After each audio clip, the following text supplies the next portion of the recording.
మిత్రమా ఏమంటారు? ఒక పిచ్చి మనసు గాజు ముక్కని చూసి వజ్రమని భ్రమపడిందంట. వజ్రమని భ్రమపడి గుండెల్లో దాచుకుందంట. గుండెల్లో దాచుకున్నాక తెలిసింది అది గుచ్చుకుంటుంది, గాయపరుస్తుంది అని. అప్పుడు అయ్యో గుచ్చుకుంటుంది అనేసి బాధపడుతుంది. అప్పుడు ఆ యొక్క క్షణంలో తను తీసేయలేదు, అలానే లోపలే దాచుకోలేదు. అప్పుడు తల్లడిల్లిందంట ఆ యొక్క పిచ్చి మనసు. అలానే మనం కూడా మనుషులం అంతే కదా. పిచ్చి బంధాలు, పిచ్చి బాంధవ్యాలు.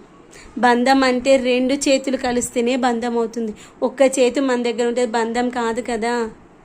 ఎదుటి మనిషికి అవసరం లేని బంధం నీకెందుకు చెప్పు? ఇద్దరికి అవసరం అనుకుంటేనే ఆ యొక్క బంధం ఏంటని ముడిపడుతుంది. అది ఎలాంటి బంధమైనా సరే, తల్లిదండ్రుల మధ్య బంధమైనా సరే, భార్యాభర్తల మధ్య బంధమైనా సరే, మిత్రుల మధ్య బంధమైనా సరే, మన పిల్లల మధ్య బంధమైనా సరే, ఏ బంధమైనా రెండు సైడ్లు ఉంటేనే బంధం